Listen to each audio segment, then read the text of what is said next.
a kneeling hip flexor stretch.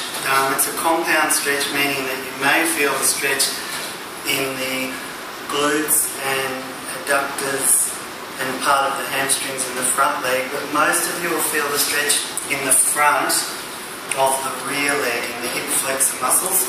So what you do here is you don't need a huge amount of spring tension. We've got just a blue spring. Move the carriage out a little so that this knee, or this angle, is just a little bit wider than 90 degrees.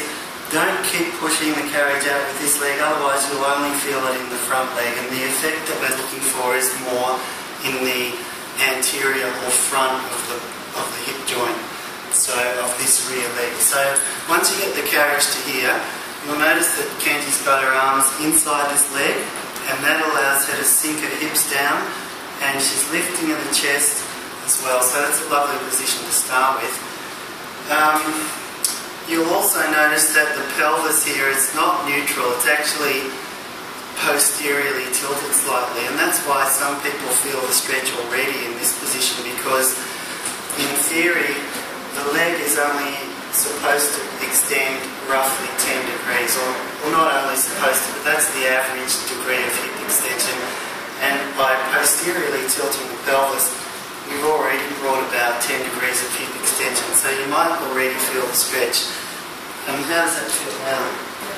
Getting a stretch? Yes. Okay, so she's already getting a stretch, so we've held that first position for long enough. The contraction, if you notice that I put my foot in front of the carriage to stop the carriage from sliding in, if you've got a partner they can do that.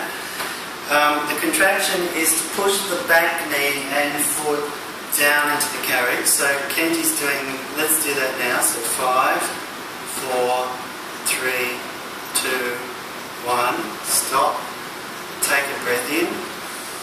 Now as she breathes out, the re-stretch, or intensifying the stretch, is not necessarily moving the carriage out further, but lowering the hips down further towards the floor.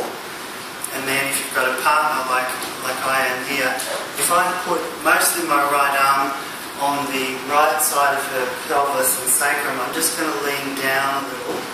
How's that? And that takes that back leg slightly further into extension and intensifies the stretch more in the front. If we wanted to make it a little stronger again, what we would do is I'd hold her hip or her pelvis and prevent it from lifting, and then we try and just lift that back knee up a fraction off the carriage. You see how she's got it up a little bit, but she hasn't lifted up her hips. That makes the stretch stronger again. And the final variation is to rotate the right hip forward this way, and that moves the stretch quite a lot to the hip flexor muscles more on the outside of the pelvis, so the tensor fasciolata and the anterior part of the gluteus medius. So for some of you, that's an area that needs a lot of stretching, so don't forget to try that final version as well. When you've had enough, you just put the knee back down and the carriage in. Perfect.